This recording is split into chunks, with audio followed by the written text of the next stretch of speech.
Hi, I'm Maggie Olson from Wellness Adventuring LLC, and this is Love from Maggie.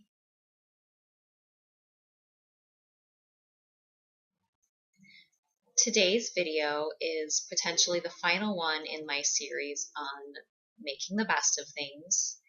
It's about giving you ideas for how to be optimistic in the face of difficult times, because I think that optimism is really about trust in yourself and trust that you can get through anything and come out a stronger person for it. So this week's topic is probably the most challenging one that I've tackled because we are going to be talking about how to be optimistic in the face of death. Not I'm not tackling your own death today, but rather the death of a loved one. And I want to give you ideas for how to make the best of it if this person meant the world to you, or if this is someone that you had a more complicated relationship with. One of the things about death is it's not just the end of that person's existence. It means that there is no more possibility for fun with them or reconciliation with them that they're going to be involved in, and that can be really difficult and really painful. So, with all of that being said, um, let's talk about this. So, the first thing to do to try to make the best of it when someone has died is to let yourself feel your feelings. Let yourself mourn. Let yourself cry when you need to. I have gotten super, super comfortable crying in public. Like, yep, it's Maggie crying on the bus. Go for it, or feel that it's unfair and be mad, just let yourself feel all of those things. Let yourself laugh when something is funny. Let yourself have fun when you can. You're not betraying the person. You're not betraying your mourning process if there are occasional moments of joy and sunshine. Just really let yourself go through the whole process of grieving. Don't try to shut it off. And don't try to muscle through it emotionally. Let it happen and let it heal you. So that's the first tip. The second tip is to kind of collect stories and memories of that person. Ask people if they have any funny stories about something that person did or said. Have them write them down, get pictures. Just really, let yourself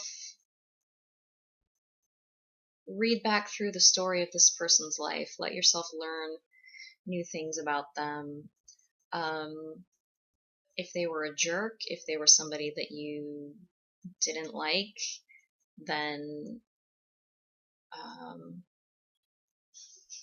talk about that with people. If this person wronged you, then they probably wronged other people too. And so you don't want to get bogged down in that and reopen old wounds, but it's totally okay to acknowledge that and to acknowledge it with other people. So,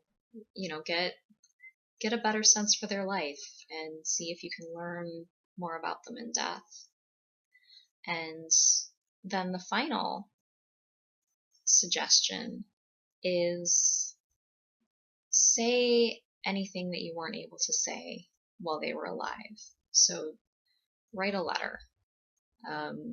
I would suggest a physical letter with pen and paper, but you can do it on the computer. You can and print it out, but really tell them what they meant to you. Tell them how much you love them. Tell them how much you miss them. Tell them how you went someplace, last week and all you could think about was how much they would have loved it. Or if you have a complicated relationship with that person, really tell them the truth, how their actions made you feel, how you feel about the fact that they're gone and you'll never see them again. And when you have reached a place when you feel like you've said everything that your heart really needs you to say, then burn the letter or bury it, put it away someplace, whatever it feels right to you to do, but let things out and then just kind of let it go. And I think if you do these things, it'll be a little easier to start moving past that, because I think we're afraid of death, and when someone else dies, it reminds us of our own mortality, and it brings up a lot of really complicated feelings, and sometimes it's really, really easy to get bogged down in those. So I hope that these suggestions will be helpful for you, and thank you so much for watching Love from Maggie, and especially these Making the Best of It videos. And by all means, let me know if I missed something, or if there's something else you want me to try to make the best of. I am ready for it. So have a wonderful week, and I'll be back next Monday with something probably completely different. I'm Maggie Olson from Wellness Adventuring LLC, and this is Love from Maggie.